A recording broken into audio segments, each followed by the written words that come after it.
Okay, welcome everybody to 52 Living Ideas.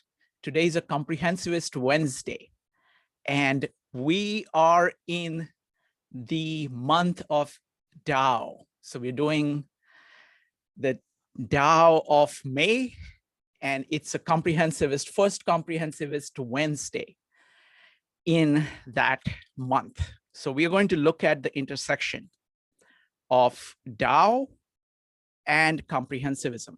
So that's what we're going to do. Now, I'm going to change gears. Last two meetups. So, this is a very challenging topic to explore. So I'm coming at it from many, many different angles. Last two meetups, I kept on telling people, just try to take it in. Just try to see what this new philosophy is and try to respond to that. Today, I'm going to change gears completely. And I'm going to try to look at this philosophy. I invite you to look at the philosophy from the outside, comparing it to all other philosophies. In these Comprehensivist Wednesdays, we've been studying many different ideas. And the core idea of comprehensivism is that there is one world. And if you have a universal method of approaching it, you can apply it to any field. And you can connect, learn from any field and connect it to other fields. So there are a whole bunch of ideas. If you go, I strongly recommend I'm going to put this in the email, if somebody could do that in the chat, the Comprehensivist meetups, Comprehensivist playlist. It has 72 videos. We have done 72 meetups on comprehensivism. So what I want to do is I want to compare Dao De Jing to all the ideas that we've been studying. So it's doing something that I've said in the previous meetups, don't do it because you want to kind of get a sense of what was being said. But I think there is a value to try to name what it looks like to you as compared to all the other ideas that you have had. It's a way of kind of triangulating. The earlier two meetups, we focused on the yin way of approaching Dao De Jing. Now this is the yang way of approaching Dao De Jing. Okay, so what I'm going to do is that I'm going to start off by connecting what I've learned about Dao De Jing with several of the ideas that we've been studying. So I'm going to start by identifying 6 ideas. I'm going to relate it to 6 ideas that we have studied on Comprehensivist Wednesdays. The first one is form follows function by Sullivan. Okay, give me just a second here. That's the first one. The second one is Buckminster Fuller's idea of macrocomprehensive and micro-incisive. The third one is the value of being childlike. The fourth one is removing the negative, focusing on removing the negative instead of adding a positive. The fifth one is embracing ignorance. And sixth one is the integration between individual and society. We've done full meetups on each of these ideas. So I want to talk about those ideas and connect it to Dao De Jing, okay? And I invite you to do that as well, because this is a way of using language, using connection of ideas to get an external perspective on Dao De Jing. And we will go back. I mean, this is not the end. We are going to keep doing this. I'm delighted, thanks to Jean, we've got, one of Jean's clients and friends, Dr. Wang, who's been studying Dao De Jing for a long, long time in Chinese culture, and he's going to be presenting next Monday. And then, of course, Yasuhiko is going to be presenting, and we will do a lot more meetups between now and then. So each of the meetups will have a different characteristic. So this one, what we are using, the core idea we're using here is syntopical reading, which is the idea behind how to read a book. Whereas whenever you're trying to study something, study a topic, connect it to all the other topics, the similar ideas from all other fields. Okay, that's what we're doing. So I'm going to start it off. So I'm going to go through these 6. So first one, form follows function. How does Louis Sullivan's idea of form follows function relate to the idea of Tao? Louis Sullivan is focused on functions. He says you have to be focused on functions. And in order to achieve the functions, you design the forms. The forms are temporary. Functions are the rule. So what you're really focused on, again, if you look at the philosophy of Louis Sullivan, he's focused on nature. And he's trying to identify functions in nature, in human beings, and he's trying to design forms for that. It's the same as being focused on the whole, the way in which nature is working, which is basically the word that he uses is functions for that. And that's what he's focused on. And he's saying that is what really matters. You design forms in order to match that. If the form stops satisfying the function, then it starts to kill the function. So get rid of it, replace it. Most people are focused on forms because forms are like goods are already here. We use words, we use ways of doing things, we use habits. These are all forms. Function is going back to the first principles of saying, what is this? What is the nature of this? And coming up with a form that matches that relentlessly. So this is how I see the connection between, so I see it very similar. I see the thinking is along similar lines. The words are different. The formulations are different. When Louis Sullivan says functions is primary, it is equivalent to saying understand nature and follow the way of nature. Next one is Buckminster Fuller's idea of macro-comprehensive and micro-incisive. When people first saw these ideas, or when I saw the idea, they would say, okay, well, how is micro-incisive connected to macro-comprehensive? Now, macro-comprehensive is nothing but saying that look at the whole world and try to understand the patterns in the whole world. That is the object. So knowing is all about taking in the world. So being macro-comprehensive is like equivalent to his concept of universe. Bucky's concept of universe is the concept of Tao, is analogous to that. And how is this micro-incisive connected? What Buckminster Fuller is saying is that if you're truly macro-comprehensive, you will learn universal principles of the operation of nature. So when you bring your attention to bear on any particular thing you want to do, the micro topic, you have all of that knowledge behind you. So you will be effective in doing what you're doing. This is equivalent to Tao saying, to Lao Tzu saying that you do without doing, because you are leveraging the way in which nature is functioning, so you are effective in doing it. So the way in which, so these are two, I see them as being equivalent formulations. Now, I'm also going to throw in, there's one great meetup that CJ did on traditions of inquiry and action. He looked at various traditions of inquiry and various traditions of action. See what Dao De Jing is doing. Dao De Jing is doing two things. One, it is trying to say, what is Tao? What is Tao? That is knowledge. And then, having grasped the Tao, you're trying to act according to the Tao. So it is inquiry and action. That's the whole summary of what Tao is trying to do.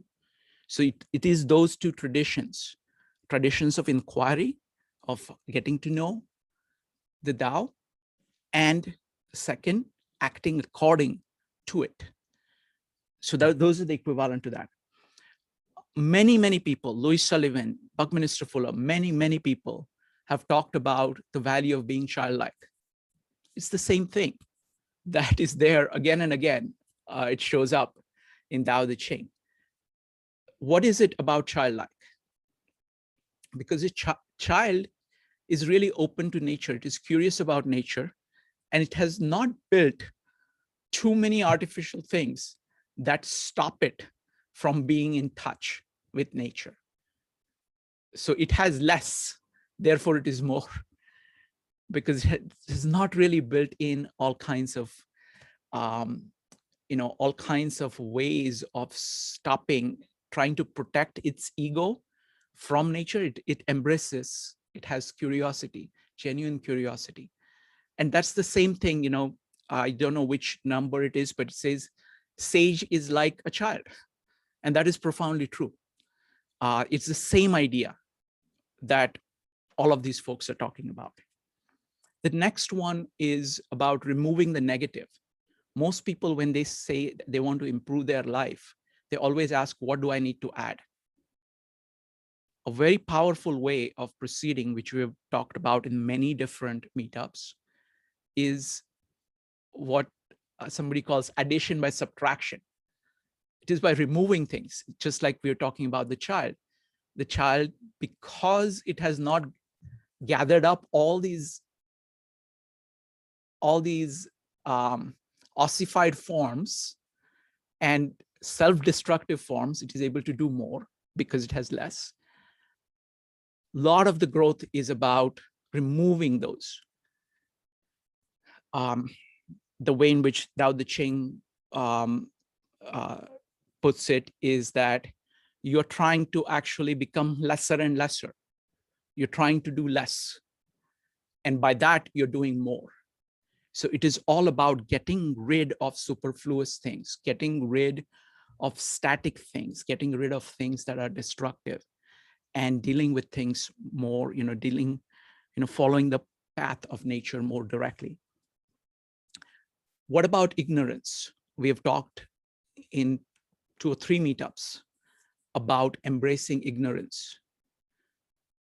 This one, there is a beautiful quote. Again, I don't have all of this marked up to be spoken because I wanted to go through all these ideas quickly. But there is one about sickness. I forget what number it is. It's one of my favorites. It says that it's not about not knowing. It is not knowing that you don't know. And that is, basically thinking that you know something when you don't know it. That is really the killer.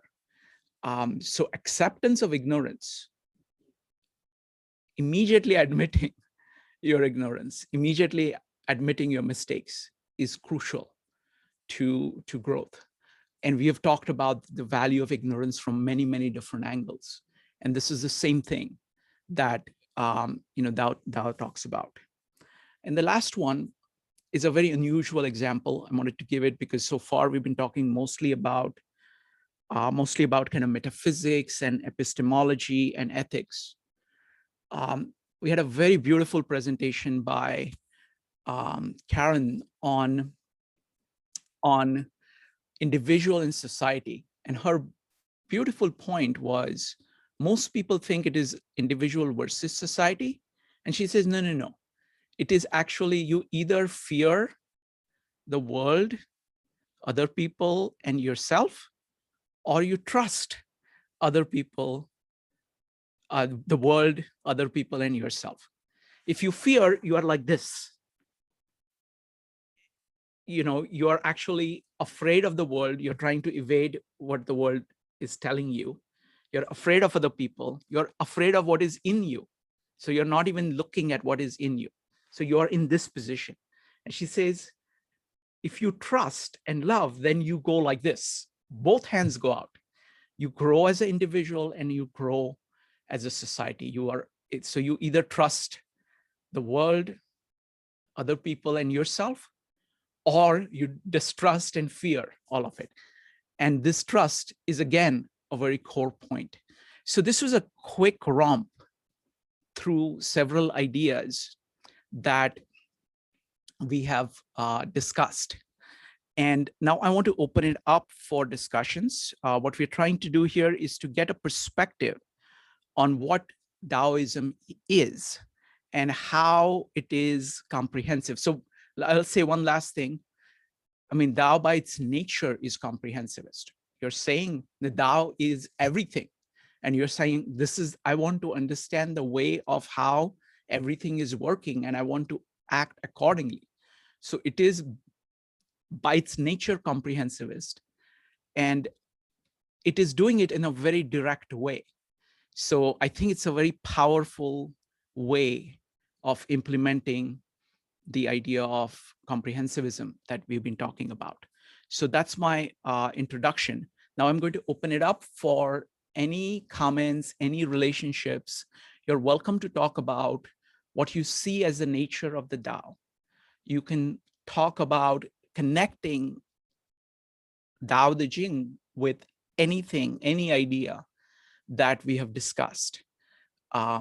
If you want, you can ask questions. I don't have much answers, but you can ask questions if you want. Go ahead and type exclamation mark if you'd like to say something. Patricia, go ahead. Hi, thank you. This is the first one of these Dao De Jing meetups that I've been to, but I was just curious whether it's come up, the idea of doing a concordance. I'm a Catholic, and I've done a lot of Bible studies, and part of our Bible studies often are concordances, where we will look for a certain term, like I want to learn about humility or pride, and I can do a search and I can find scripture that will relate to those terms. And in looking at the Dao De Jing, I found a concordance online.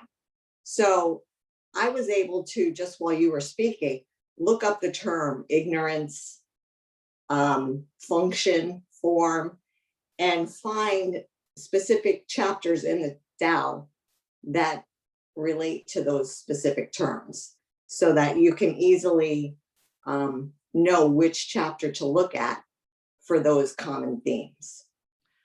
Oh, wonderful. Could you put that in? I really like the idea. Can you go ahead and put that in the in the chat so everybody can try it out and see? One advantage of Dao De Jing is that it is very short.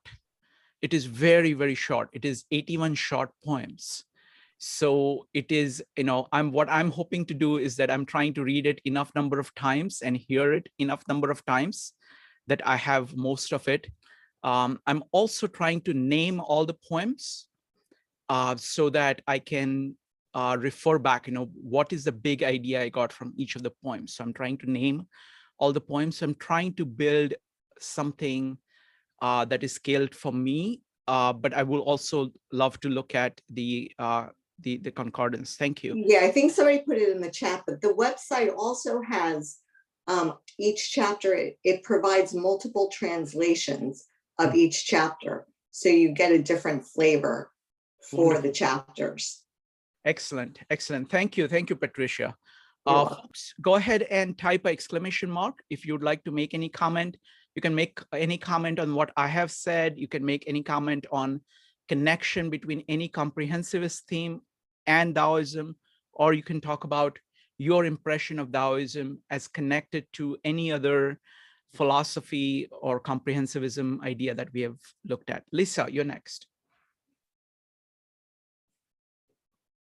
Lisa, go ahead. You need to unmute.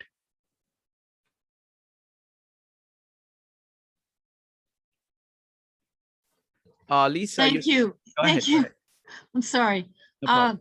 I'm new to comprehensivism, but just speaking of the Tao, I'm wondering if in living, whether there is in Taoist living a time to act and a time not to act, and knowing when and ascertaining when to do it, when not to do it.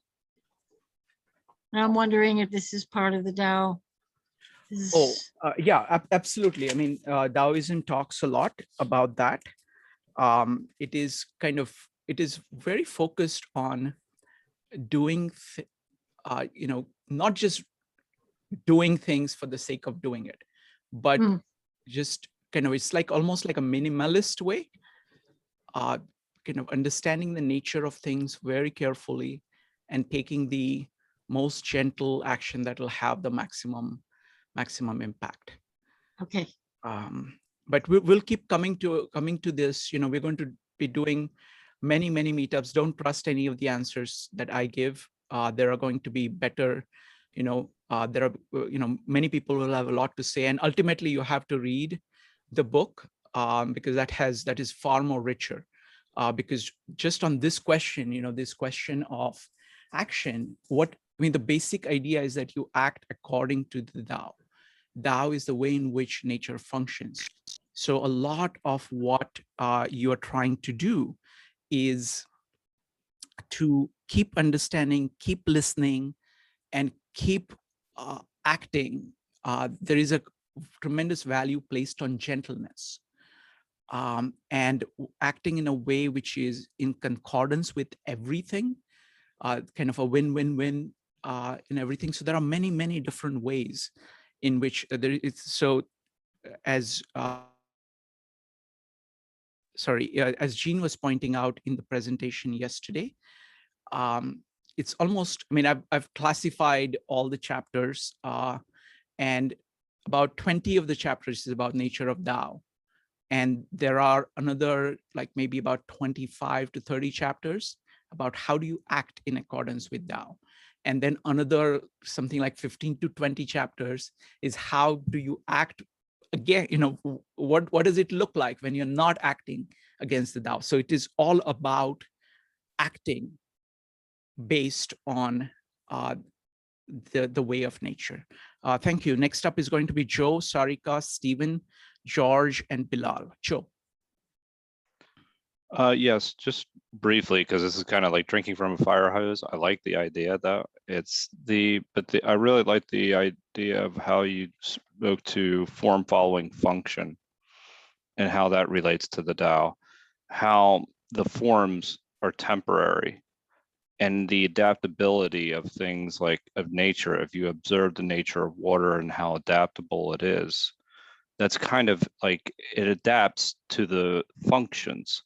So if you even think of terms of something like a skyscraper with Louis Sullivan, then you're adapting to the needs, and in its fluidity. You're not rigid in how you're approaching things. So I think that's a really key connection that I was able to make. Another one is. May I just comment on that very briefly? Sure. Go on. The other thing that you see, like you've been attending the Louis Sullivan meetups, and you can see how deep inspiration from nature is. Oh, yeah. Sullivan's thought. And that is absolutely the same thing over here. So you're kind of drinking in nature. You're trying to say, how does nature operate? And let me learn from that. And you kind of take in the way in which Sullivan puts it is that you need to drink in all of that. You need to have the sympathy for it. And only when you have this, your heart is completely open to nature, then it kind of flows from you in your art. So it's the same kind of pattern of this tremendous kind of reverence for nature, making it a part of you and letting it flow through you. Go ahead, Joe. Yeah, no, that was beautifully said. I mean, there's a very clear link between those two. The other one is clearly is the idea between ignorance and being childlike.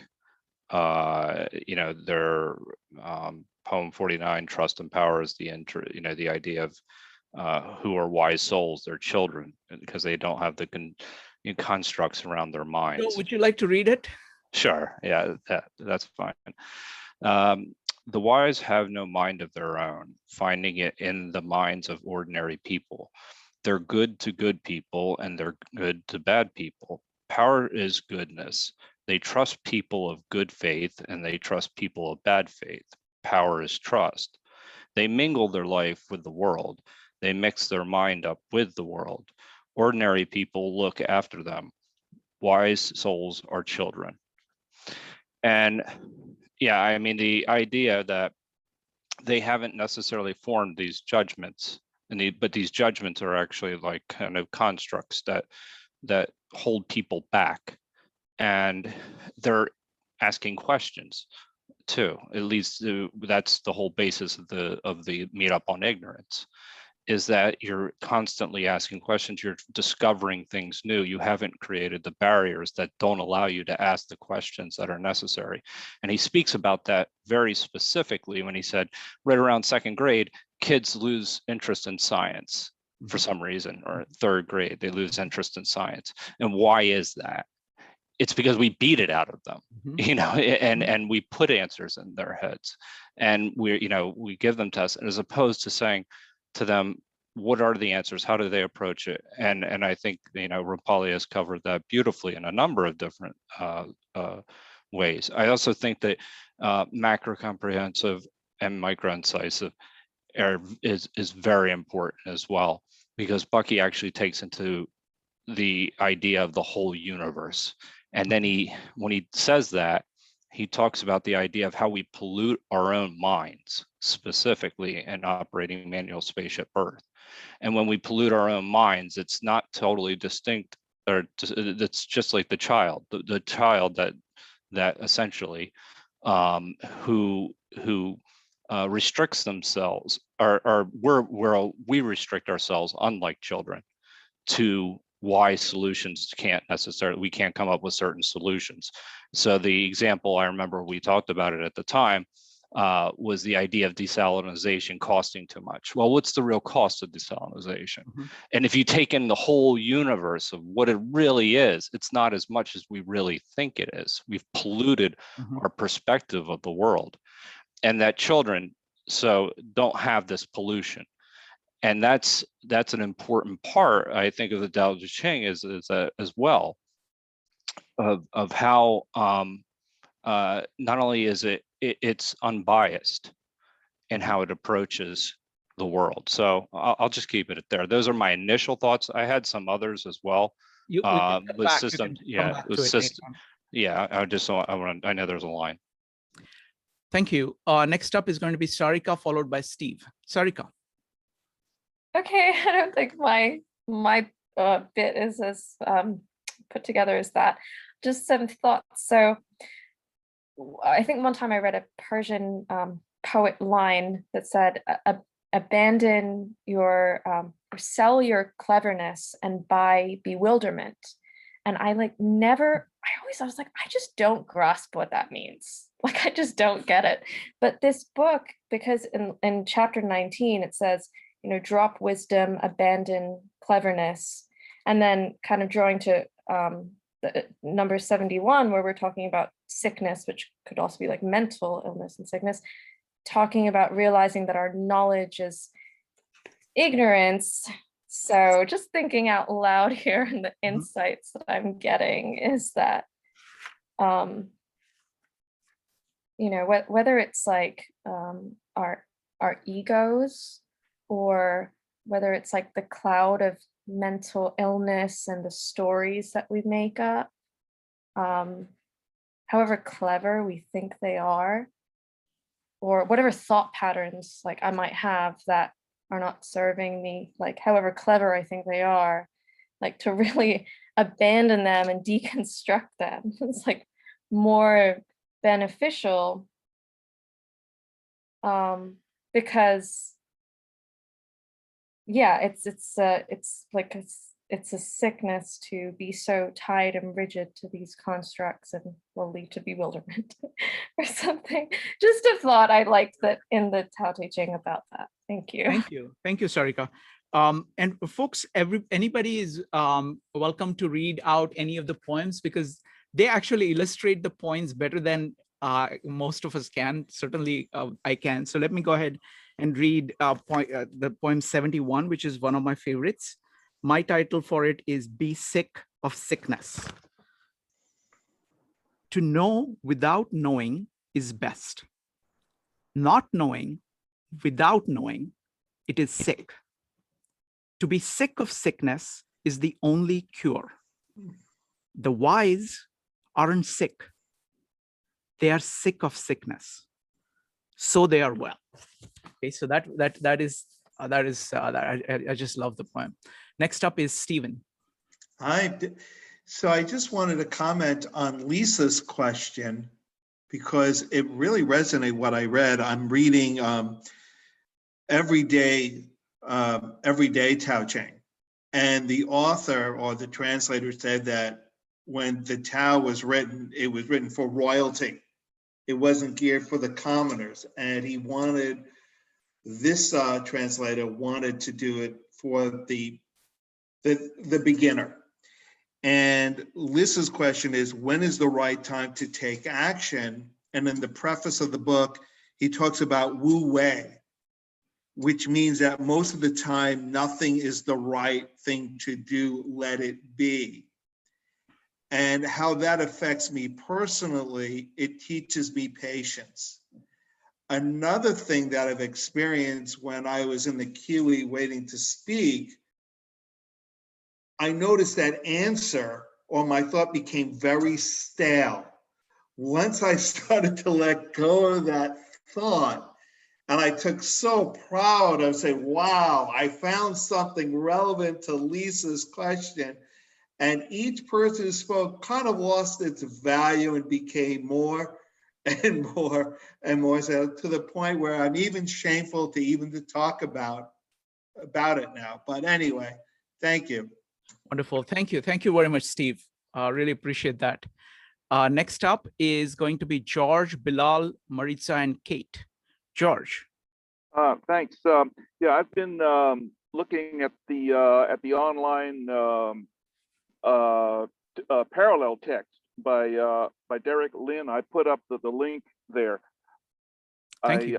Noodling with the Hanzi column, the traditional Chinese characters, and they're copyable, and they can be pasted as Unicode. So I'm working at as an amateur, translating every character. There's a lot of resources available, but what is missing, I've found, articles and the prepositions, which the English translations are super abundant in articles and prepositions, and in different translations that I've perused, they seem to differ in the articles and the prepositions. I think the original author, whoever they were, intended that the articles and prepositions be supplied by every reader for their own purposes. Man, that's slow going. But I encourage you to wrestle with every character. They're beautiful things. Thank you. Wonderful. Thank you. Thank you, George.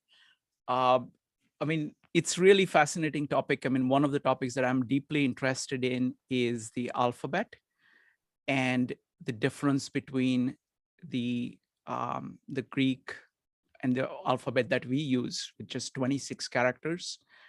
And this, you know, in order to be literate in Chinese, you need to learn minimum like 20,000 characters.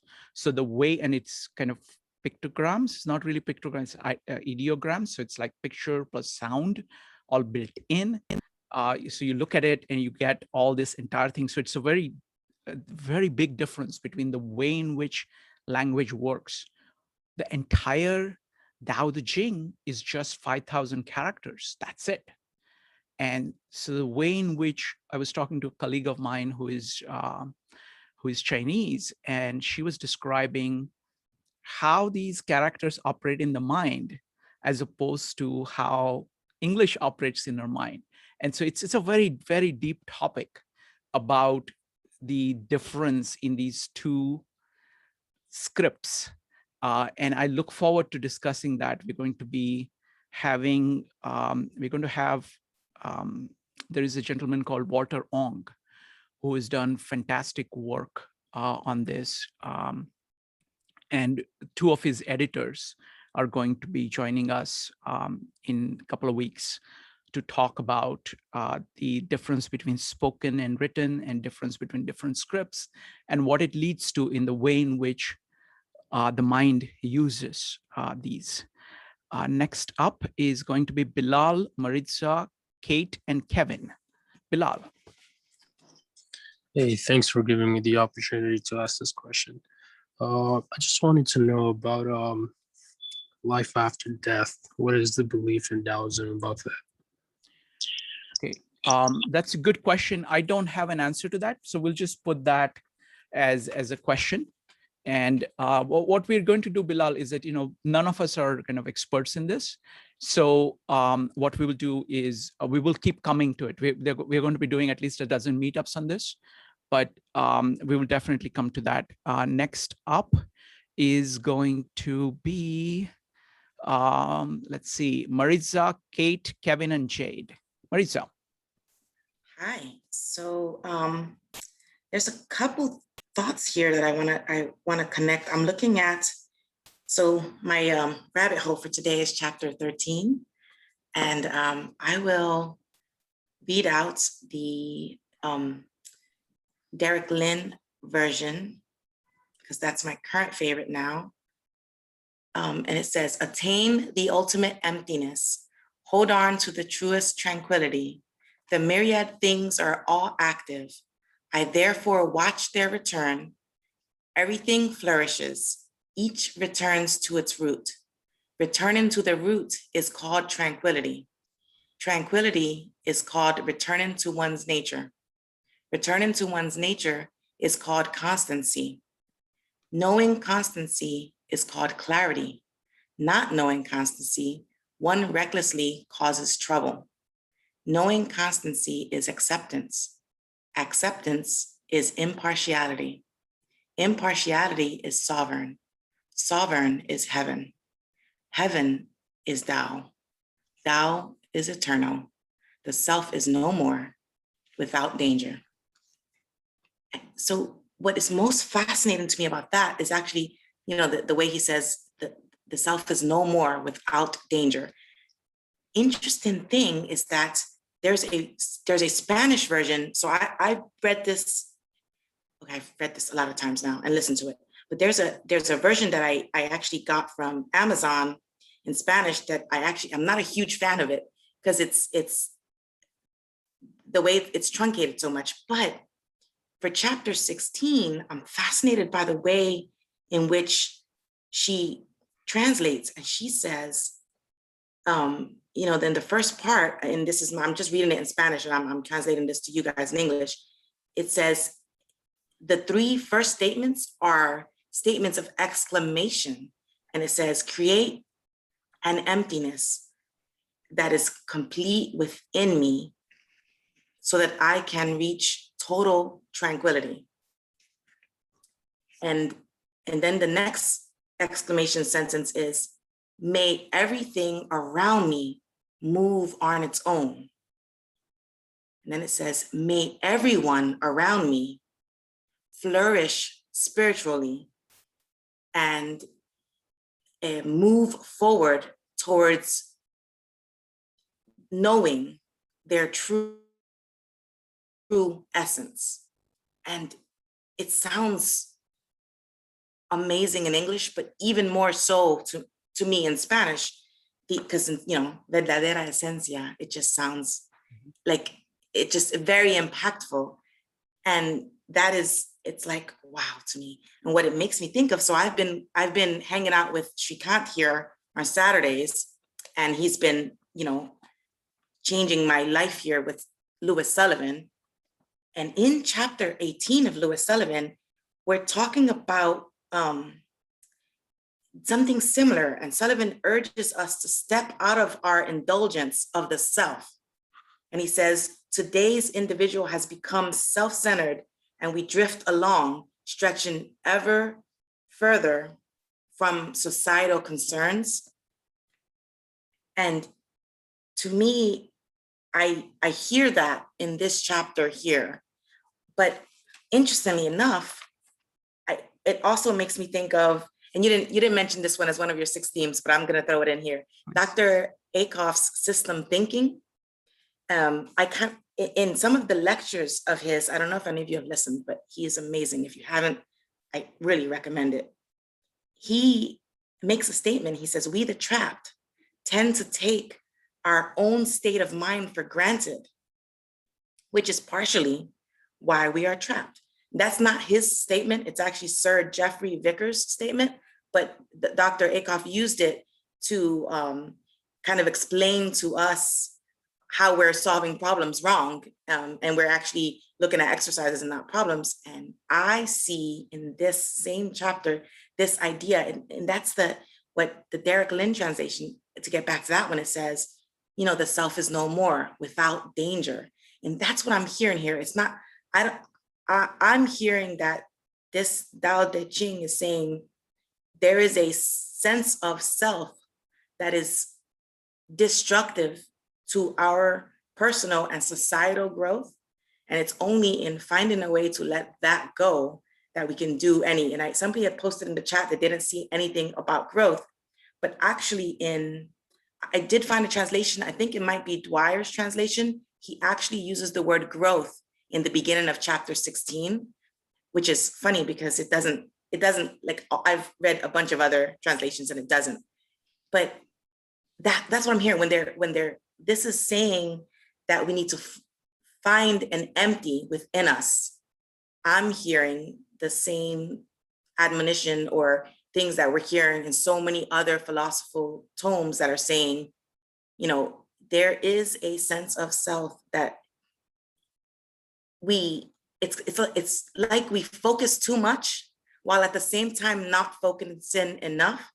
And to me, I love the concept that this Dao De Jing is saying to us, and I'm sorry for killing the pronunciation, that it's a matter of we're looking at things perhaps, I don't want to say wrong because wrong is so negative, but change our perspective. It's just, maybe that's the ultimate message.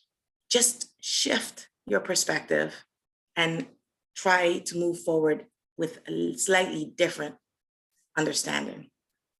Thank you. That's wonderful. So Dao De Jing, what it does is that what it is saying, the notion of self, I want to connect it to another one of the themes that we have studied, and that's the OODA loop.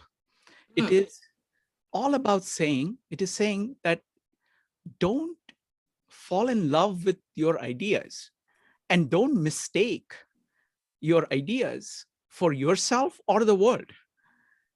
Be open to taking in new observations that you're getting from the world and then radically redoing the ideas, because it's not really the core of yourself that he's talking about when they say, you know, what they are saying is that you are identifying yourself with the products of your past thinking, feeling, and habits. Shrikant, I had to ask myself, I had a little bit of dissonance when I first read this chapter, and I had to ask myself why. And it was that I had to divorce myself with that notion because I felt like he was saying the self is not important. But after reading a couple different translations, I got that that's not what he's saying at all. Exactly. I mean, what he's saying is that self is actually, it's like the way I see it. Okay. Now this is my simplified version of the Tao. Okay. There is the Tao and you're the child of the Tao. You're trying to follow that. And you're simply trying to react to it and you're trying to take it in. You're completely open to Tao. Now, you have these two guardians, right? You have your thinking process, where you use words, you try to organize things, and then your automatized process. So this is, you can call it yin and yang. Those are just guardians. Those are really a separate axis. So there is a vertical axis, which is really the core axis between, it's between Tao and you, the core of you. But in order to carry on, you have to engage these. You have to put things into words. You have to conceptualize it. And then you have to automatize it. It becomes automatized part of your actions, habits. But whatever is going on at this level, you can never forget this main axis between you and the Tao. All of this that is happening is form. It is the form. The function is between you and Tao. So it's in this axis, and this, the forms are happening in this axis. You need forms, but the forms have to follow the function. Moment they stop following the function, then they are actually impediments between you and the Tao. So you have to keep that connection, the vertical line going, whereas you also need to keep the horizontal line going, but horizontal line is subservient. You have to, if you identify yourself with that. So for example, we did this amazing meetup with Mike on art of learning, right? Art of learning, again, for me, it's like 4 things. He's saying there is Tao and there is you, the child. So, you know, you have to be really true to yourself. Okay, you have to be gentle with yourself.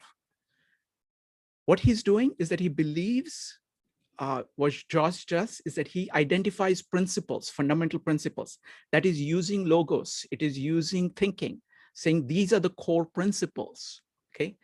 And then he automatizes it into the left side, which is the yang. So he grasps it, but at the same time, he's always open to his being wrong.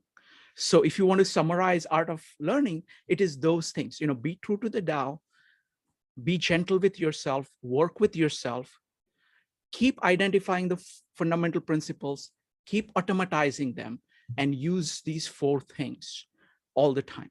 So that's this one. So, but thank you very much, Maritza. It was wonderful. All right, next up is going to be Kate, Kevin, Jade, and Jade. Kate. Right, well, I was first, I'm a little overwhelmed with all that information coming in.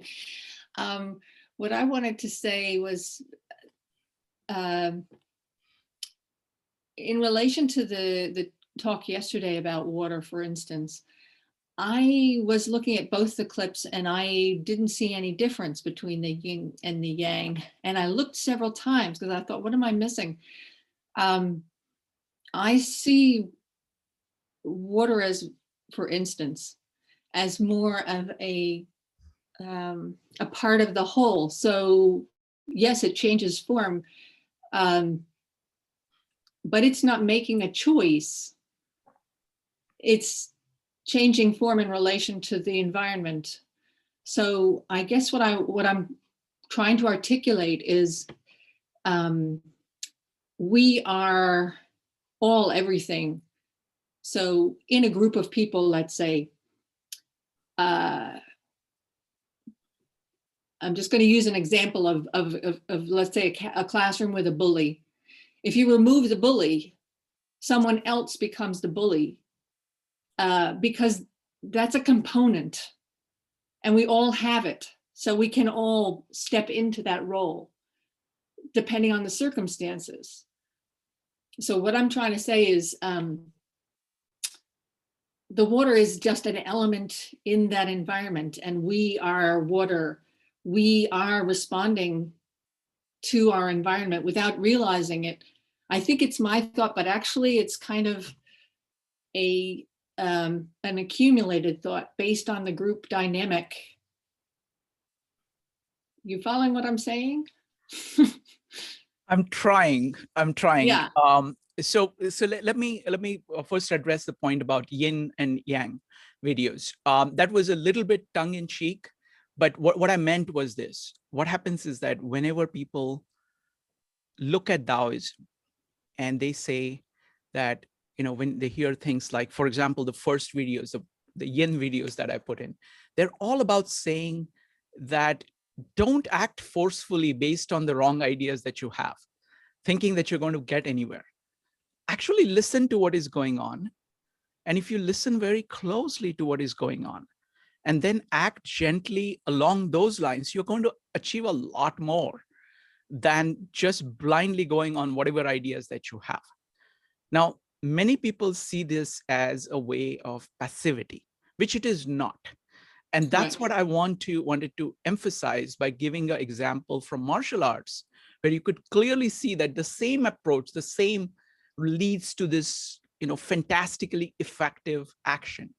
So it is because people think there is a contrast between following nature versus being assertive. It's like using gravity, or you're channeling Exactly. rather than fighting or opposing or holding the Exactly. your own brute strength. Yep. Yeah. Wonderful. Let me. Well, I was going to say, I've noticed that with thoughts too, that they are fluid. They're not always your own, as somebody mentioned yesterday. Thank you. And yeah, so I just wanted to say one more thing, which I think is that in relation to what Shrika was saying about the ego,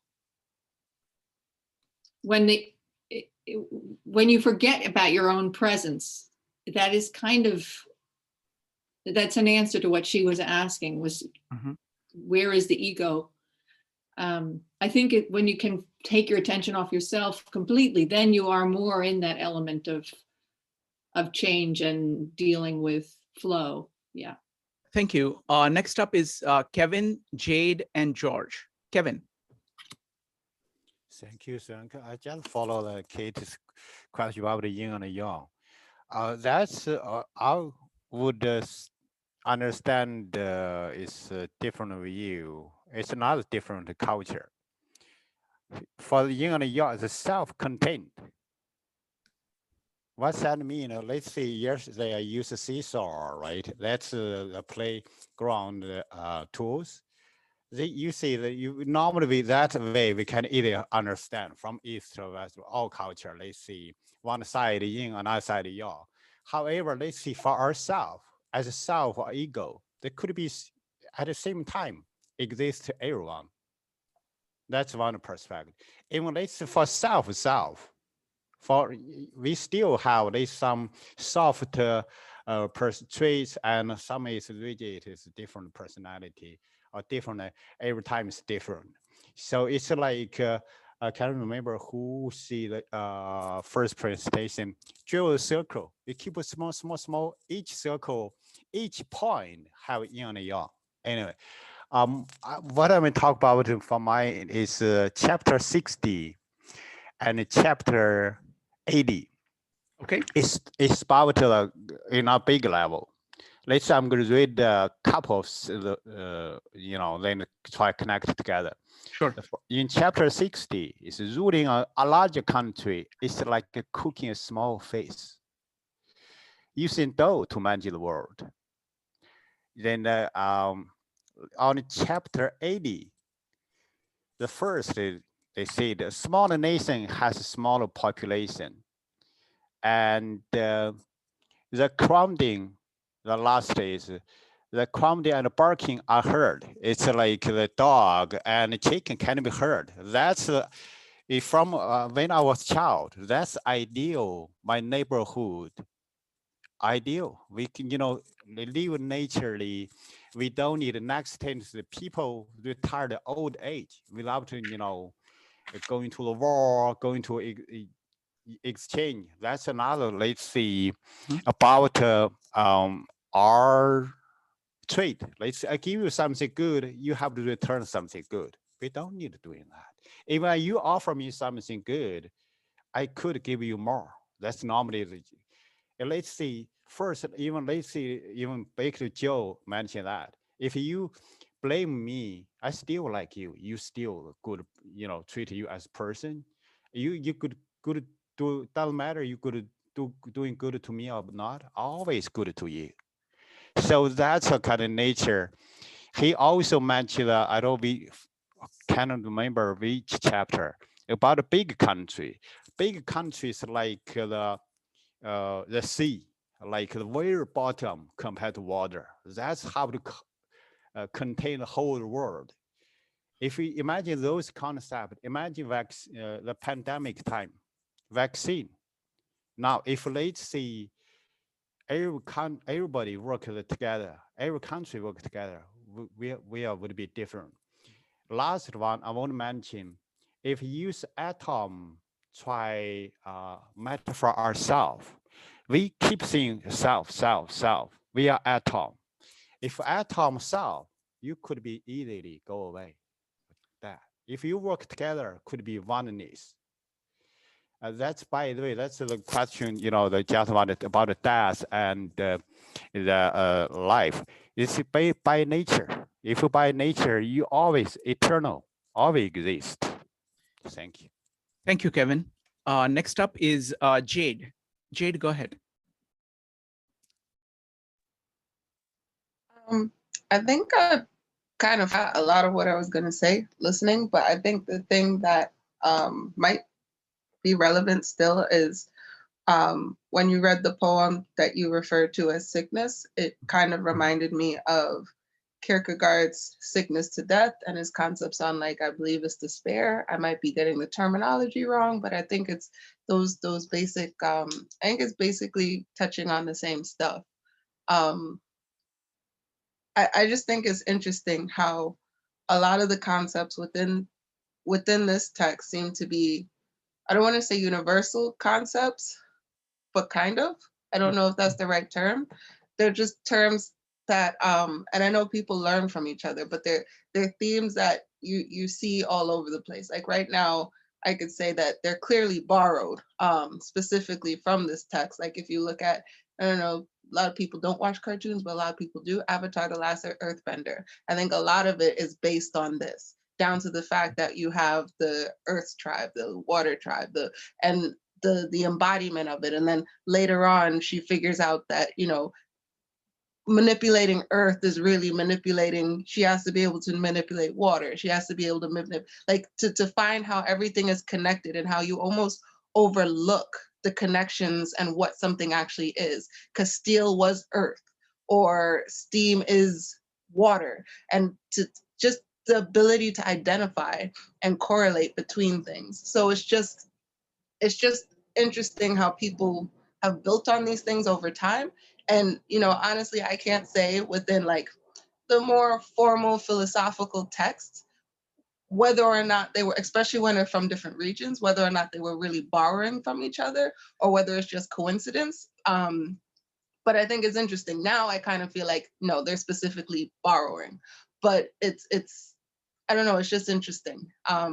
Yeah, I forgot the other stuff, but that's all I got. Wonderful. Thank you. Thank you. I mean, one of the things I would say is that some of these ideas are universal ideas, and different cultures actually come to the same, different people, different culture kind of come to it in parallel in some ways, because they are part of what nature is, what human beings are.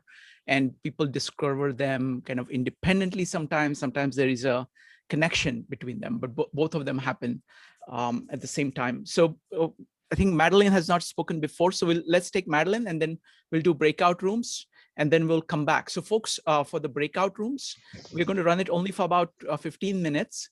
And after we come back, I encourage you to read your favorite poem.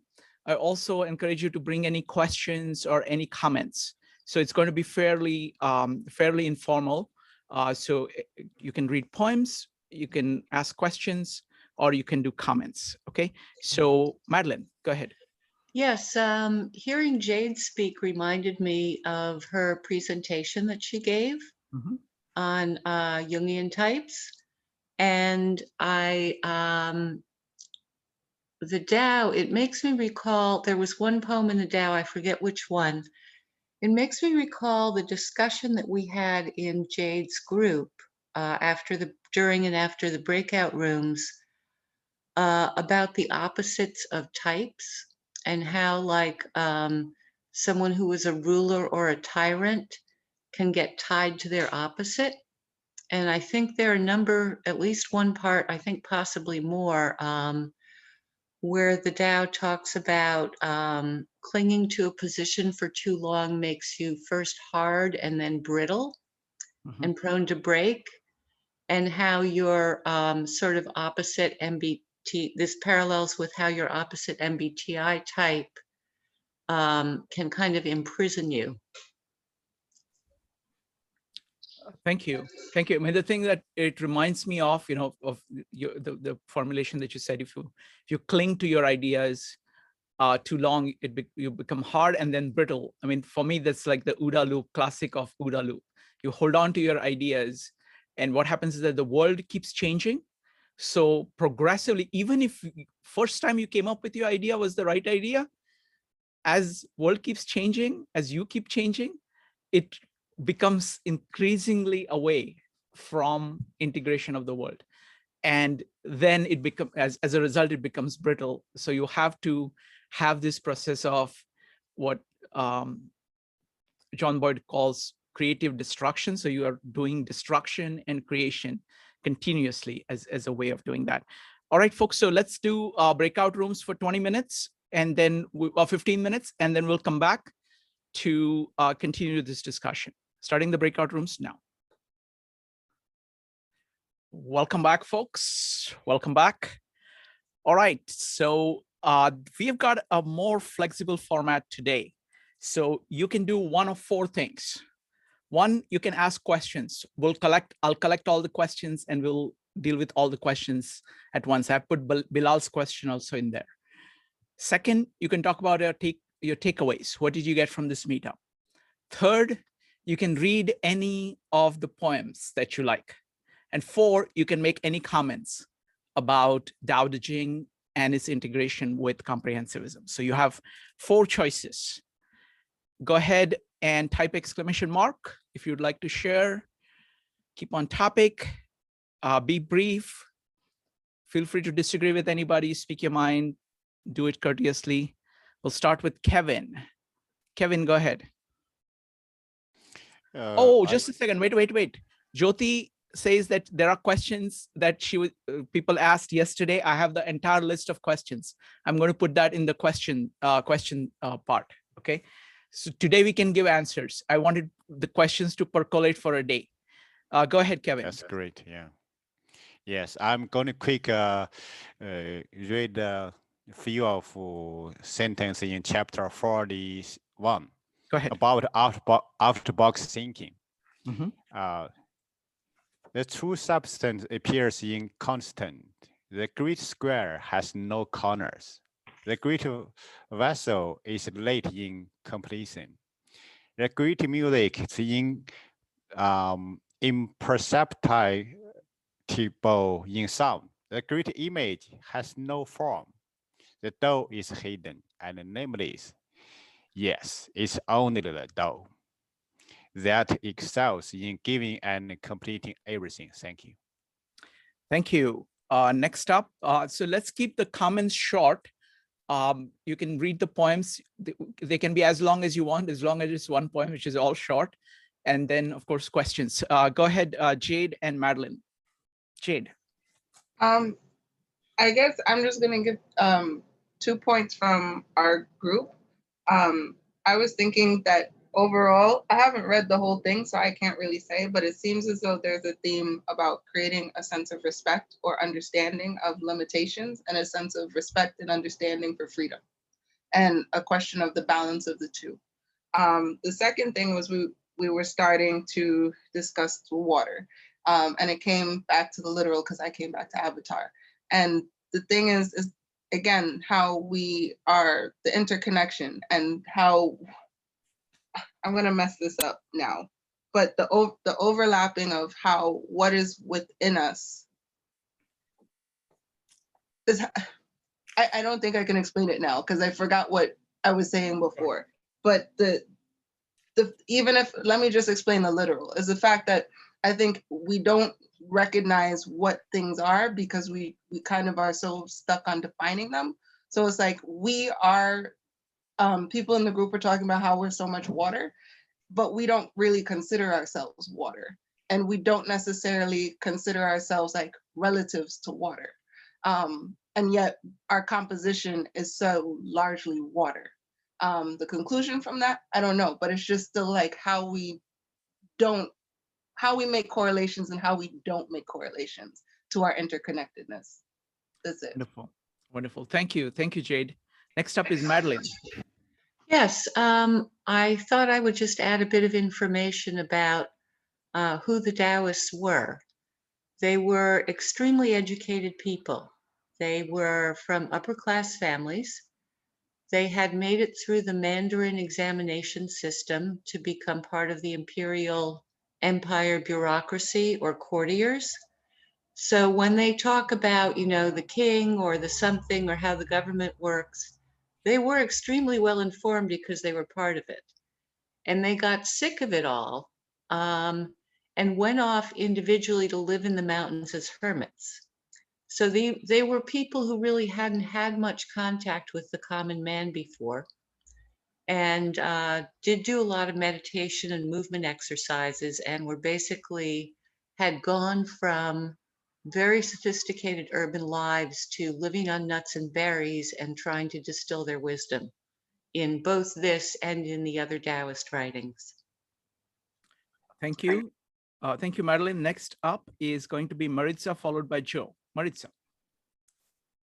Shrikant, yesterday, there was a question that I kind of been chewing on, and it was, how do I maintain flexibility in the face of strong disagreements? Yes, definitely going to talk about that.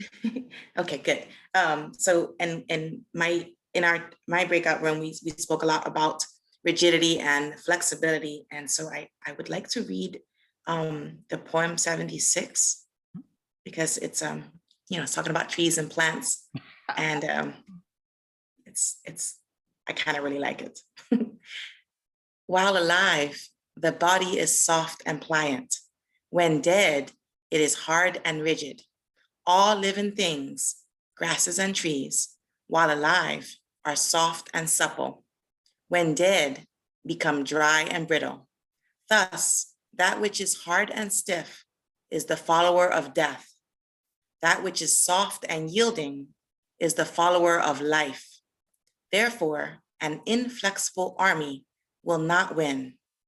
A strong tree will be cut down. The big and forceful occupy a lowly position, while the soft and pliant occupy a higher place. And I had mentioned in the chat that to me, it's like sometimes we focus so hard on ensuring that we have a strong root system that we forget if we only focus on the root and we don't maintain, you forget the moisturize, then you get too stiff and then that hurricane comes and snaps. Mm-hmm. Instead, you have to find the balance of make sure you have enough roots so that you don't get pulled up by the wind, but enough leeway in the top that you sway instead of snapping. Thanks. Wonderful. Thank you. Thank you, Maritza. Next up is Joe. Yeah, actually, I'm going to build on that. I really like that a lot because the wood and stone, what's softest in the world rushes and runs over what's hardest in the world. The immaterial enters the impenetrable. So I know the good in not doing, the wordless teaching, the profit in not doing. Not many people understand it. And I think that this really kind of, and what Maritza had just read actually really speaks to what the Tao is really teaching us here, is the idea of flexibility. But the takeaway from this evening is, again, I'm really starting to get the understanding, and over a number of meetups over the past 3 or 4 months, of being childlike and flexible and open and removing barriers to see what's possible. And I think that has been, that was my takeaway from this evening, but it's also been my takeaway for the past 4 months. It's you start to see new possibilities, you start to believe things again that you maybe not had thought were possible before. And you really start to see how you're beaten by in societal terms, into submission as to closing your mind to certain things and certain possibilities. Whereas, again, and that's why I love the Bruce Lee video, be like water, be flexible, become the glass, and, just be, be adaptable. And sometimes you don't think you can be adaptable. And with that farce actually, unfortunately, can really lead to a very closed and unfortunate mindset. So I just would like to, I'll leave it to that. That's just amazing. That was wonderful, Joe. Wonderful. Very glad. Next up is Jade.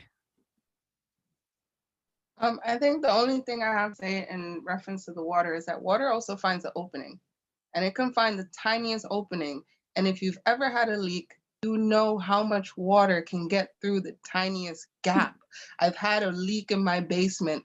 That thing, like gallons of water will get through in like an hour. So it's like, it doesn't need a lot of space, water. And I think that's why it's so, it just, yeah, I'll just leave it at that. People can contextualize that how they want. Yeah, my favorite contextualization is Grand Canyon.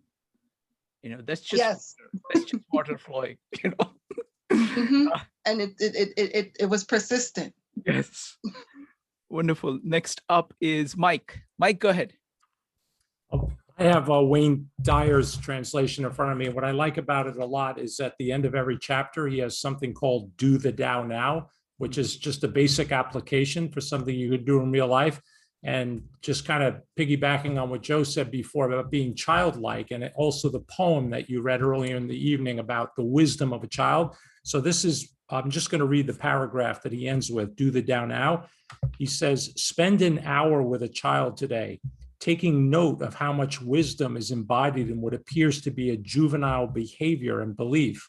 Notice his or her fascination with seemingly insignificant items, repeating the same senseless phrase, tantrums, or laughter. Jot down your impressions of the wisdom behind such so-called childish impulses and vow to be a kid again as frequently as possible. So Mike and Brian, I mean, I listened to this translation, and it's quite remarkable, because what he has done is that he has actually made it his own. He has put a slightly different spin on it, which is consistent with his character, his way of thinking. And I think that's just brilliant. I did not get a chance to read the rest of the thing. I just read the all the translations. But can you talk a little bit about the value of the book? Because it seems to be something, he's a person who is very good at communicating. And he is definitely kind of part of the West. And he has managed to communicate to millions and millions of people. So can you talk a little bit about the book and what you got from the book?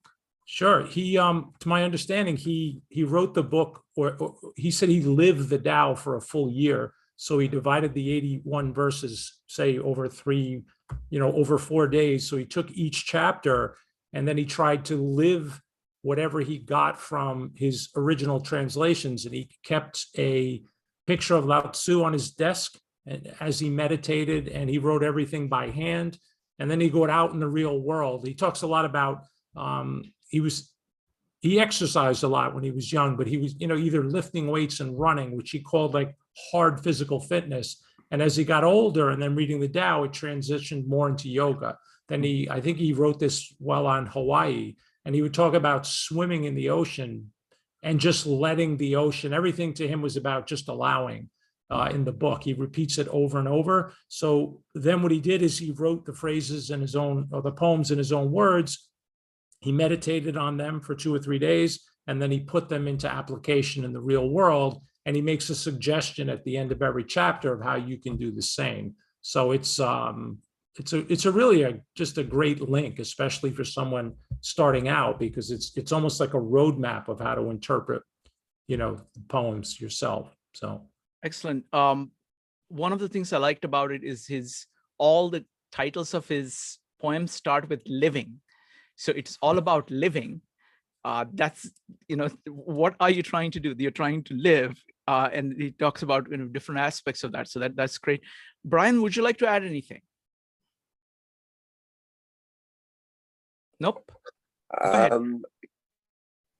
Yeah, I'm sure my voice is going to make it, but yeah, I read Dyer's book when I spent several weeks in hospital about 4 years ago, and I read it every day in there, and it gave me an awful lot of insight into the Tao. I mean, I'd had copies for several years, but never really read them. This one kept me going day after day, and I derived an awful lot of benefit from reading it. Even if you want to look at the Tao from an academic standpoint, that's fine. But I suggest to get a basic understanding, someone like Dyer's book is really worth spending some time with. Excellent, excellent. And I think the other thing that it does is that it's not just translation. He's trying to systematically apply it to his life, and he's sharing that, that experience with you. Thank you. Next up is Sarika. Sarika, go ahead. Okay. So I was just thinking about like mental illness and how like people heal mental illness. So I guess when someone is mentally ill, if they have OCD, like unwanted intrusive thoughts, or maybe schizophrenia or something like this, one of the ways to heal them, or someone with PTSD, like if someone comes back from war and they have PTSD, like putting them in a room by themselves will not heal them, but integrating them with society in some way heals them. And some people, and I'm stitching together ideas from lots of different places, like when someone is like seen and heard and understood, that's a healing property. Sometimes people don't, have that. Mm-hmm. And I wonder like how the Tao can be used to still find connection to some eternal, strong flow. Got it. So I'll put that as a question. Thank you. Challenging, oppressive, rigid times. Okay, so how can this be used for connection? Okay, all right. So let me go ahead and now go to questions. So I'm going to read out a question, and then if anybody has answers to it, you can go ahead and just type exclamation mark. Let me read out all the questions for you first. This was from yesterday. Hopefully you've had time to think about some of them. Jyoti was asking, how can you keep your life structured yet flexible? Joe asked, given that our culture is focused on yang, how can you get individuals in society to focus more on yin? Maritza asked, what does surrender mean? When Taoists talk about surrender, what does it mean? Mushki asks, how can we, if we are focused on just one, like focused on either yang or yin, how can we overcome the fear of the other so that we can engage at least to some extent in it? Kevin asked, how does the Western view of virtue compare to the Taoist view of virtue? Next one was Mike. Mike asks, how can you maintain your flexibility in the face of strong disagreement or dislike? And then let me see. Alex asked an amazing question. She says, what is the purpose of all of this? What are you trying to do with Taoism? What is the ultimate meaning of life? And Sarika asked, how can you use connection with other human beings to solve psychological problems like OCD or PTSD? Okay, so these are the questions we have. So we're going to take them in order.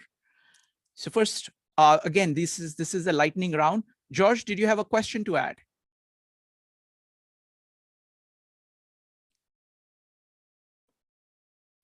George? Okay. Let's I have to go- find the right button. My translation lens does not have the word surrender. It does have accept. I Okay. am responding to the question about surrender. I'm Do you want to, you have a question to add? oh no, I'm responding. No answers, only questions right Okay, now. okay. We are going to go through, what we are going to do now is we are doing a lightning round. We're going to take the question one by one, and anybody who has answers to that question can go ahead and type exclamation mark and answer it within 1 to 5 sentences, okay? So first question, how can you maintain a structure for your life while remaining flexible? Folks, if you have answer, if you would like to answer the question, go ahead and type an exclamation mark. How do you maintain flexibility while remaining structured? Joe. Yeah, this is something that I had thought about a little bit even prior to the question itself in general, because I think that it doesn't mean that you don't have principles. It just means that you are flexible in how you approach those principles. I look at it almost as like a virtue ethics kind of model, so that you have, these cardinal virtues, but how you apply them into what situation, you're very fluid. I mean, and it depends. The answer is it depends. And I think there's a certain fluidity that comes away, with that. And then you can maintain a certain structure based on that. And it's no different than that if you were setting up a structure for your everyday life, that yes, you would have a schedule of sorts or things along those lines, but there would be a certain fluidity so you'd be able to adapt and even big decisions and big life-changing situations that you would have principles to help you adapt. Thank you, Joe. Next up is Madeline, followed by Kevin. Madeline. Yes, this question, I think it's almost two different questions, or it contains two questions in one. Like if your basic tendency is to want things to have structure and to contribute to things having structure, then your question as a person approaching Taoism is, how do I be more flexible and how do I have the structures be more flexible? If you tend more to be an improviser, not so much of a planner, and are constantly using your energy to do things resourcefully, then the question is, how do I get things to be more structured and how do I participate in structures? Wonderful. Thank you. Next up is Kevin. Kevin, how do you do this? It's always about a balance, right? So you need both structured, flexible. Either you actively put your structure, you be your own boss on top. Then also you need flexible, open-minded, take a rest. Do nothing is something. Thank you. Thank you, Kevin. Next up is Kate. Kate, go ahead. I just wrote it out. I misunderstood. So it says, pause the structure and return. Allow yourself to stop and return. Forgive yourself for not adhering to the plan. Wonderful. Thank you. Thank you, Kate. All right. Next question. This is Joe's question. Given that we live in a Yang culture in the West, how do you encourage individuals and society at large to incorporate more Yin in their lives? If you have answers or even a tentative answer or thoughts, go ahead and type in exclamation mark in chat.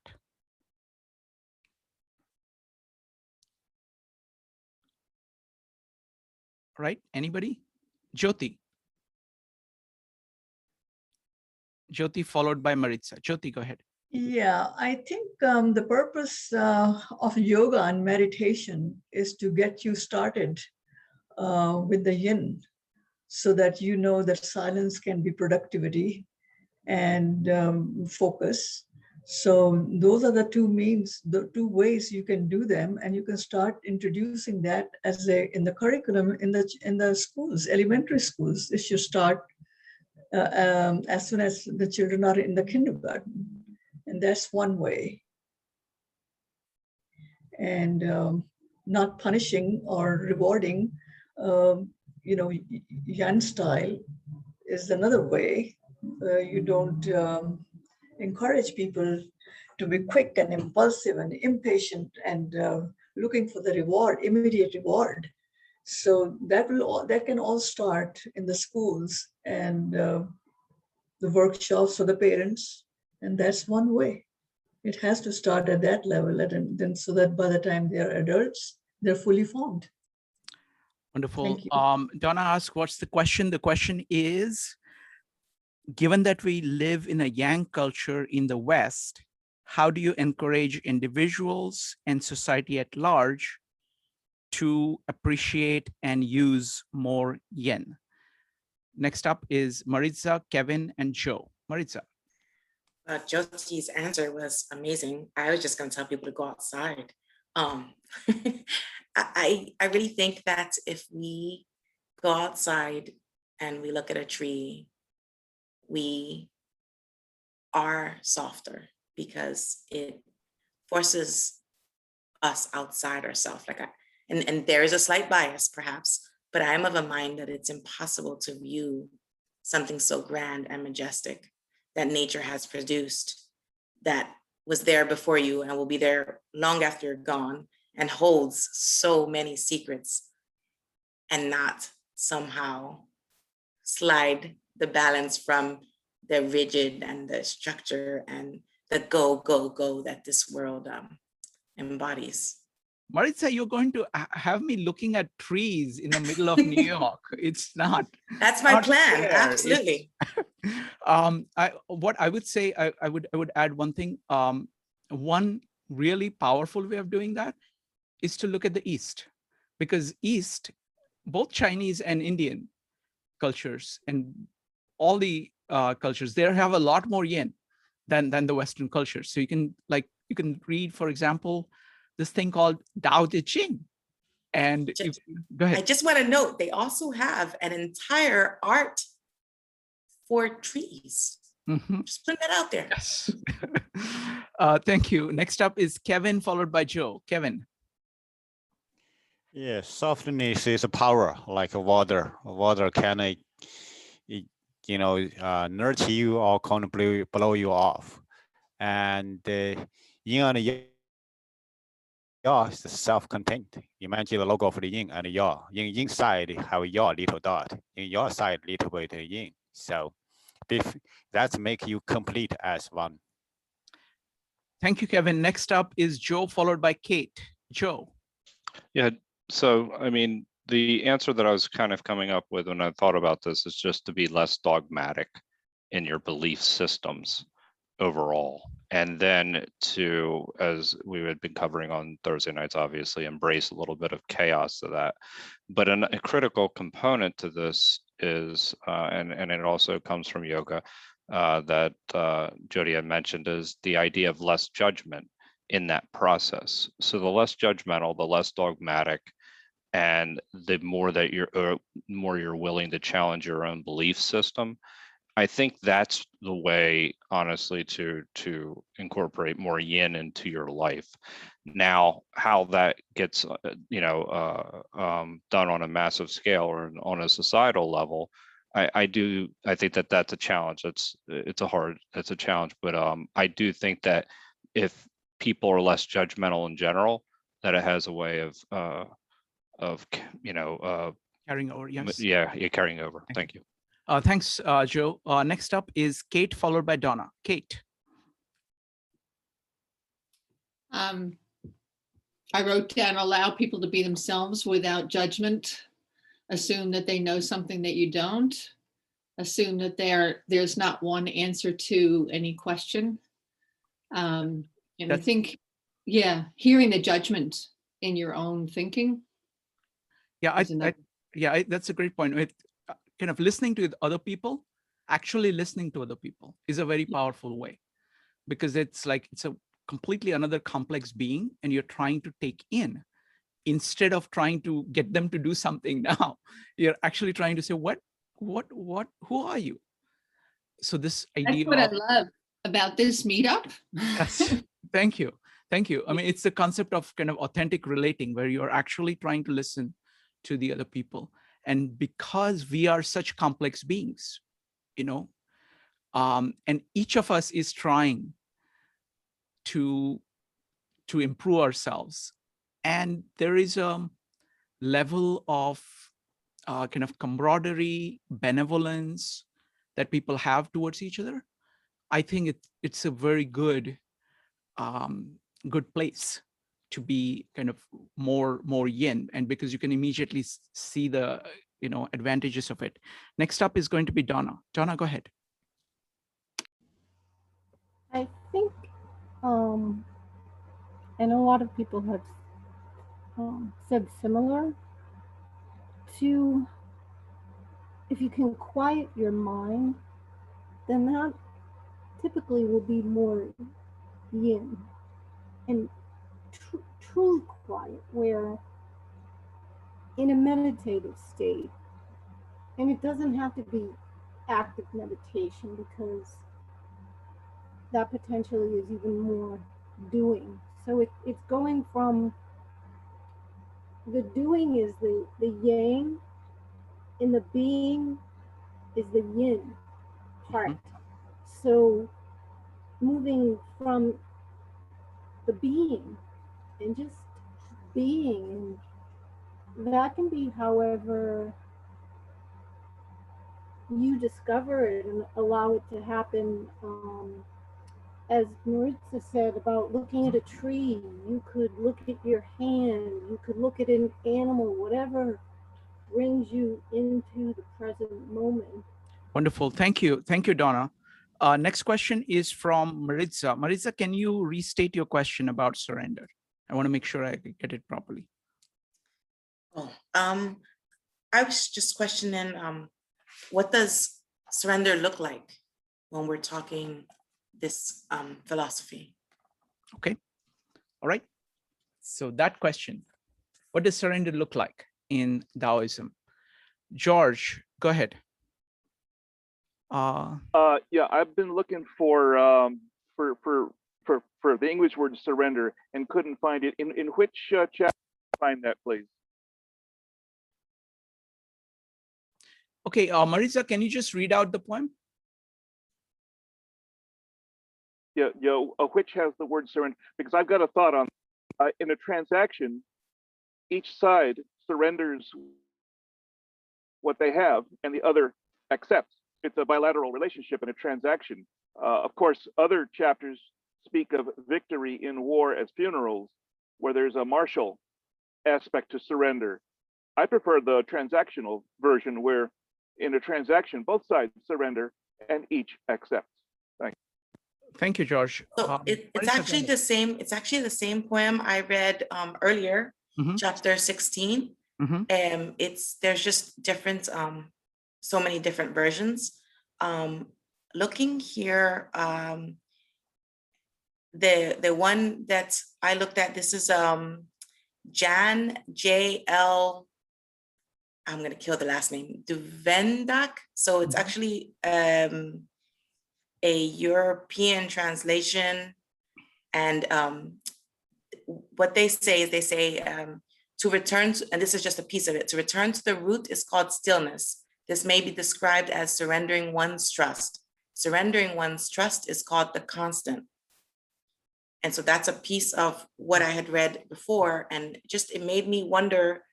So I have in my past, I have realized that sometimes for certain interactions or relationships, to make things work, one does have to surrender in some way. And it's not like you're not surrendering your entire self, but you do have to find a way to surrender in some way. And I just was curious, somebody who maybe was more well-read or more studied in the Dao De Jing, or maybe more familiar with Eastern philosophy, what does the mean? Like if somebody from an Eastern philosophy or Eastern culture says that one needs to surrender or surrender one's trust, I'm assuming it's a slightly different connotation than what we would hear here in the Western world.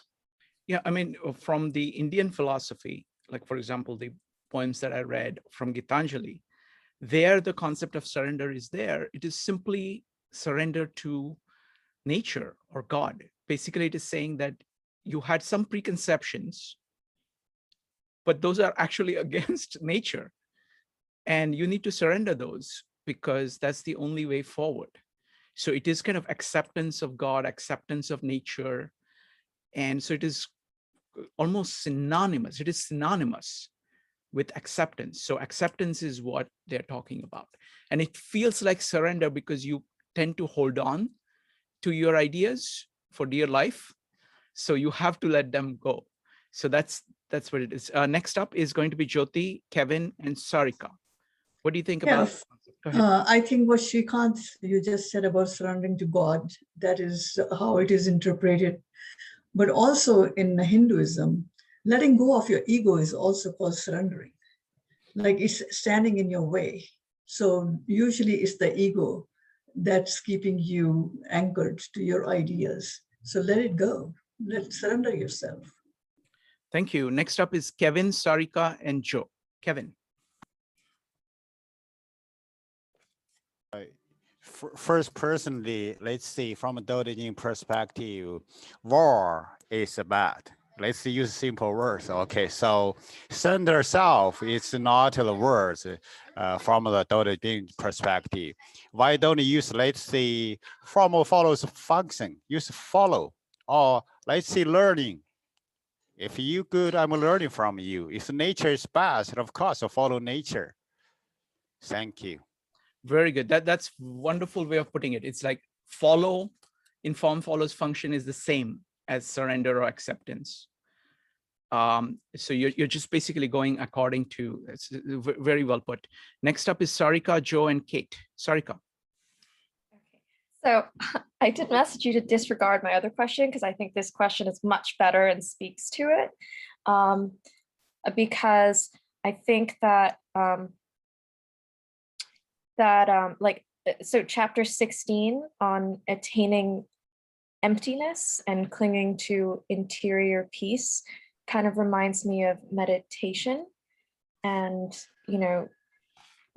clearing the mind or clearing or clinging of things. So even people who are struggling with various mental illnesses, I still believe that there's an awareness within people that are aware that they are suffering with this illness, and to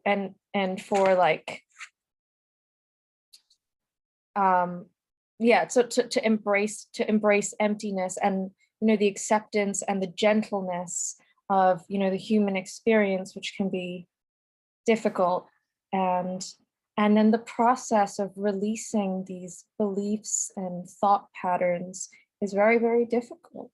So, I think in the Tao, there's so many chapters about, especially in the early chapters where it's talking about war and things where it's kind of intense, that sometimes thought patterns can have that sort of intensity, and it's so, so difficult to break it.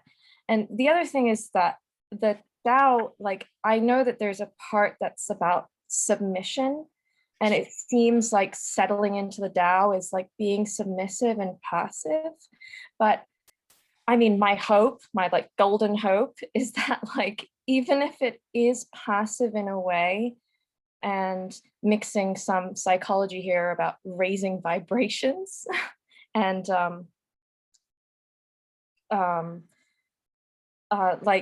and mixing in physics. So if we're grounding ourselves, we can pull electrons from the earth, we can energize ourselves, we have positive thoughts, we can continue on an upward trend, positive, virtuous thoughts, but also not clinging to our thought patterns. So somehow connecting to the Tao, and these are all very beautiful words. I'm trying. Thank you.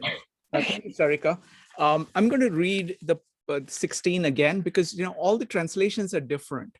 What I find is that all the translations, I think I'm thinking of them as interpretations, all of them.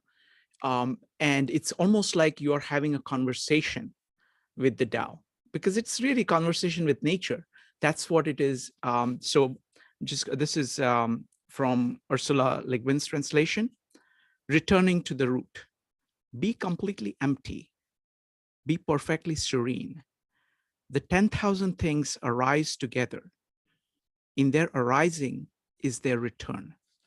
Now they flower, and flowering, sink homeward, returning to the root.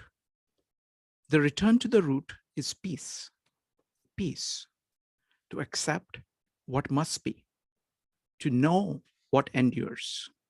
In that knowledge is wisdom.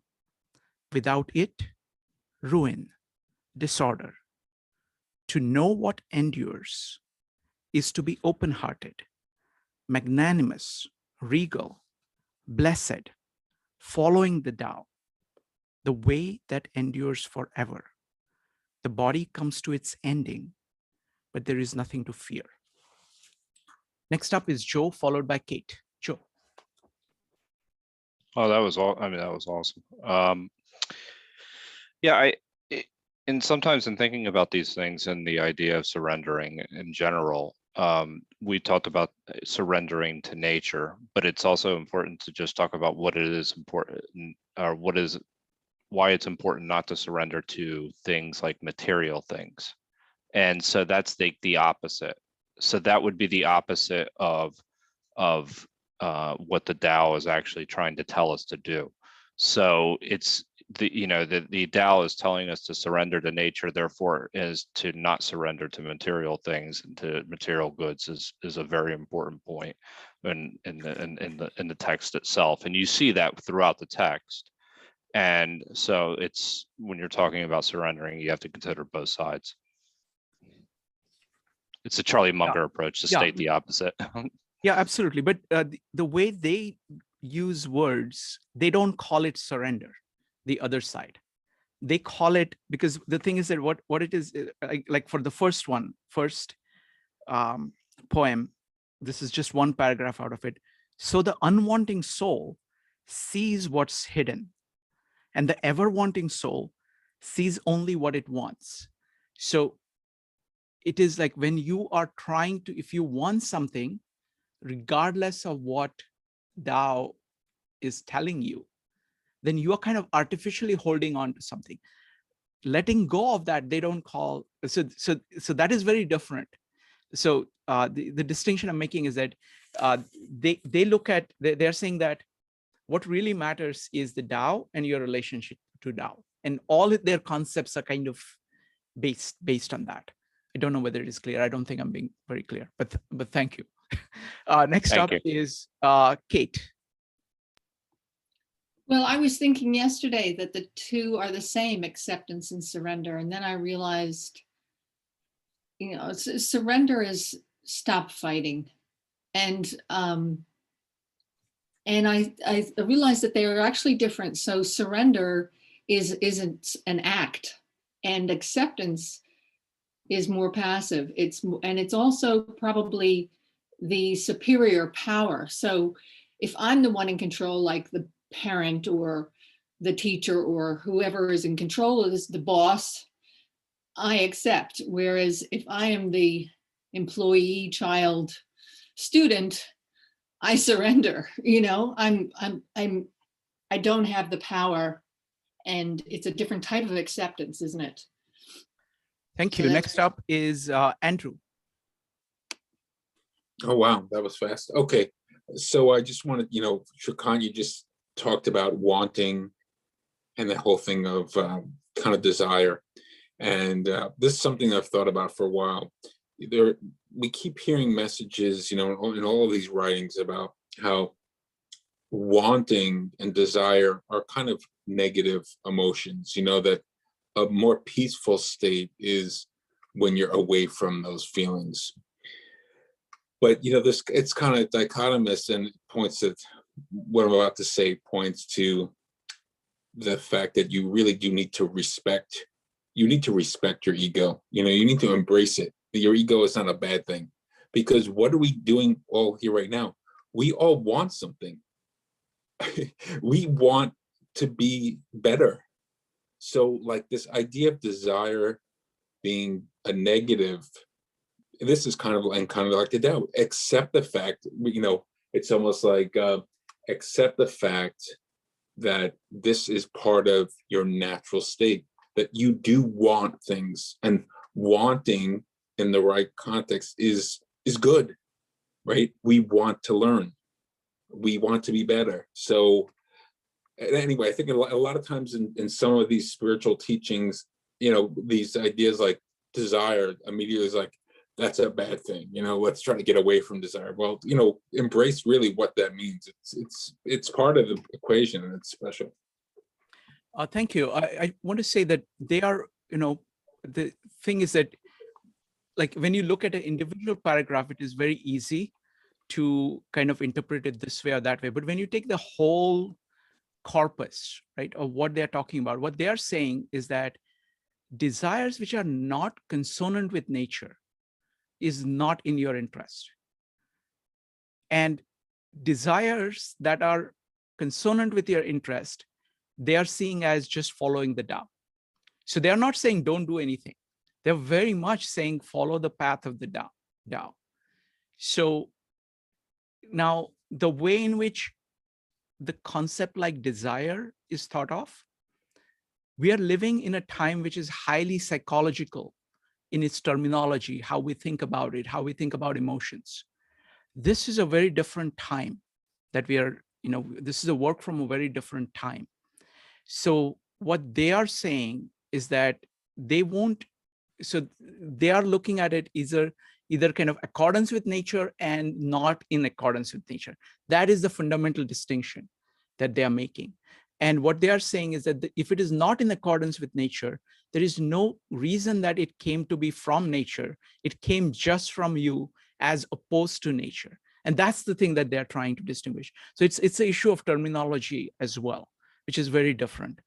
Thank you, Andrew, but great observation. Next up is Maritza, and then we are going to take the very hard question from Mike. So go ahead, Maritza. I just had a very quick comment on what Andrew just said. Is I view, if we think of the teachings of many of the, oh gosh, I'm blanking on the Stoics, Stoicism. Sorry, I had a blank for a moment. Stoicism does, explain to us the dangers of anything in excess, and I think I'm seeing that here, not necessarily that they're telling us desire is bad. It's a matter of moderation. And I love the way Shrikant just put it, that if it's not from nature, it's within you, and maybe you should question it. I really like that. Thanks. Thank you, Maritza. Okay, so now we're going to take at least, I think I'm going to just do two questions, which are the most fundamental questions. So one is the very difficult question that Mike asked. And then second one is another really good question that Kevin asks. So Mike's question is, how do you remain flexible in the face of strong disagreements or dislikes? Mike, did I put the question right, or would you like to put it some other way? No, you phrased it right. I just think in an everyday setting, if you say you're the parent of a child and your child is having an issue somewhere, whether it be in school or with, it could be a bully in school or just an everyday application in life. Or a chess coach, If there's a conflict there, do you, how do you stand up for yourself when, say, it's with another parent, for example, and then you really think that you're right and you have your child's best interest in mind? How do you deal with that? I don't think I think there comes a time where if you firmly feel something is going to be detrimental to somebody that you love, what does it mean to really pull away and be flexible? Or are you being not a good parent for not really standing up for what you believe? So I find that to be like a practical problem. Excellent question. Folks, if you have answers, go ahead and type exclamation mark. Kate.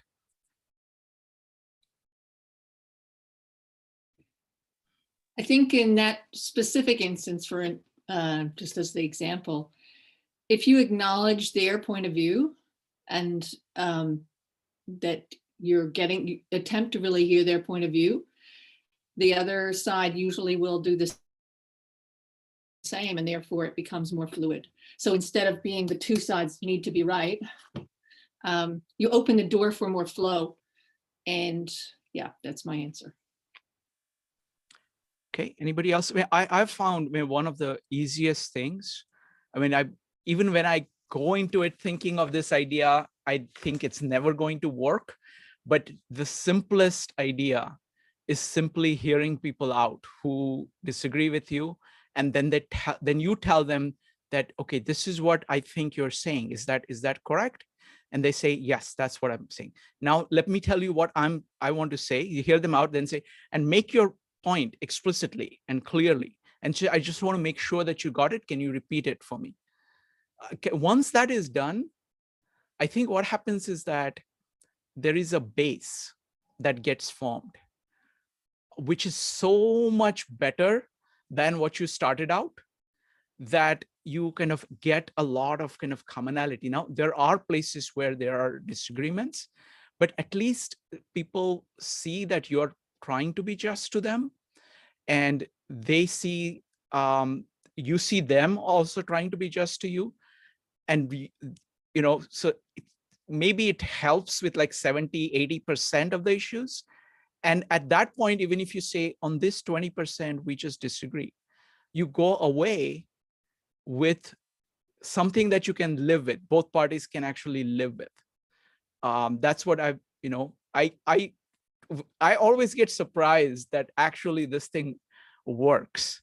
But because I go into it saying, there's not, am I going to listen to this person? And is that going to help at all? Look at where he's coming from. And then you just say, oh, wow, I didn't know that could happen. Next up is Andrew. Oh, he says skip. Okay. Anybody else wants to chime in? Okay. All right. Let's go to the next question. And that is Kevin's question about how does ethics of Taoism compare with Western ethics? Okay, and what I want to do is I want to make it simpler. I want to compare it first to Stoicism, because all of us have studied Stoicism quite a bit. So let me ask a question about Stoic virtues and Taoist virtues. What is the similarities? What is the differences? Any thoughts?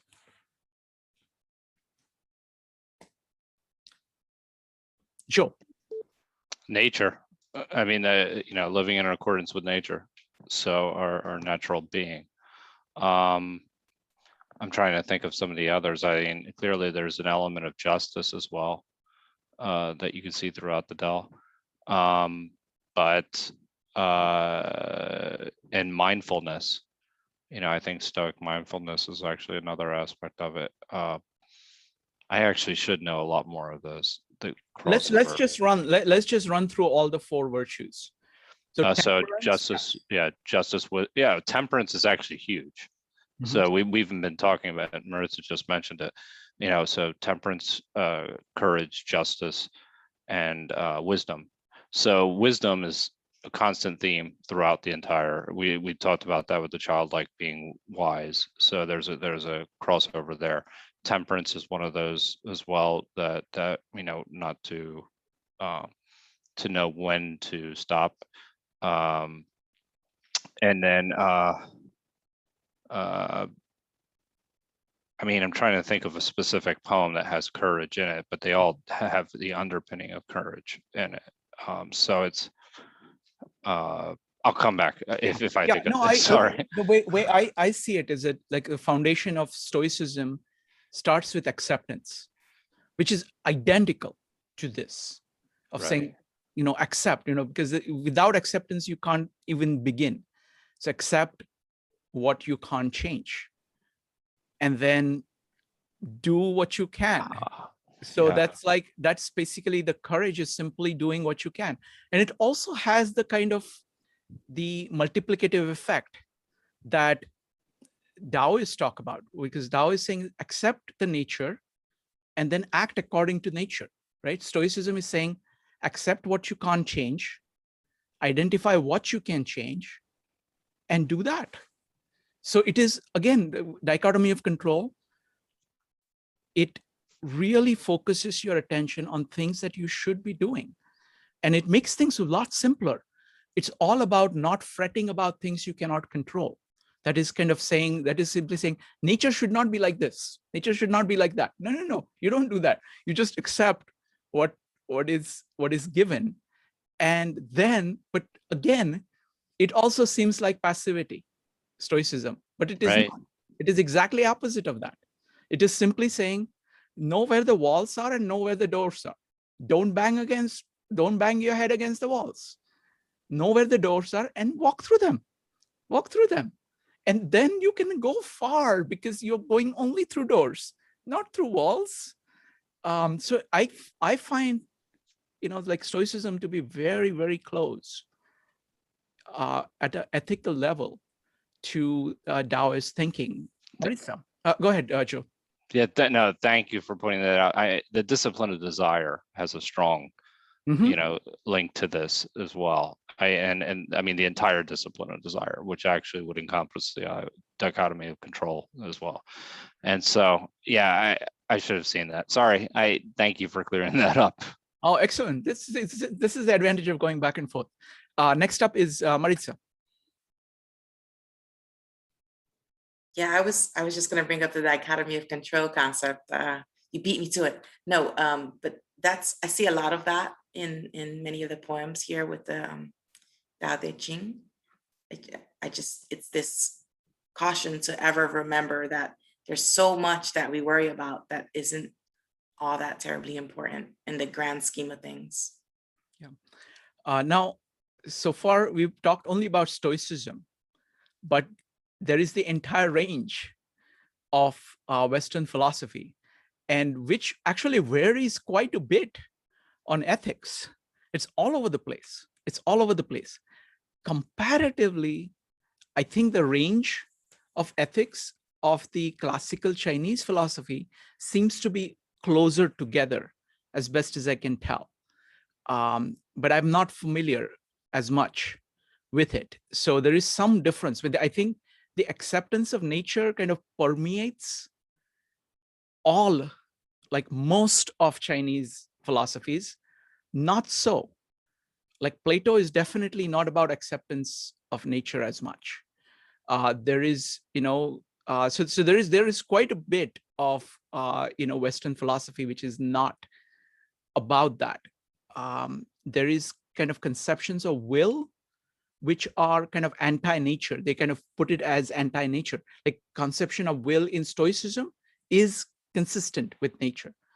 But there are concepts of will which are kind of saying, nature be damned. I will make my will change nature effectively. So there is there's all of that. Next up is Madeline, followed by Joe. Madeline. Yes, this relates to ethics, but kind of from a diagonal. Shrikant, when you were talking about truly listening to someone before responding, it reminded me of Aidan Moore's presentation on nonviolent communication. Mm-hmm. And it strikes me, for those who were there for that or have watched the video of it on YouTube, it strikes me that that is kind of a way of putting Taoism into practice in our lives, and possibly relates to what Joe was talking about, which is how do we bring more yin into a yang society? Wonderful, thank you. Let's go with Ash, followed by Joe. Ash, go ahead. You've not spoken much, so you get a chance, and this is a good topic for you. What does Western philosophy? Yeah, sorry, my internet connection is a little bit spotty today, so if I'm breaking up, let me know. But sure. Yeah, so I think Kevin's question is really great. There's just a lot to explore here. So without going into a whole dissertation, I just want to mention, like you said, let's do one thing. Your video is your sound is choppy. How about you just turn off your video? Your audio will improve dramatically. Go ahead. Okay, can you hear me better? Yes. Okay, great. So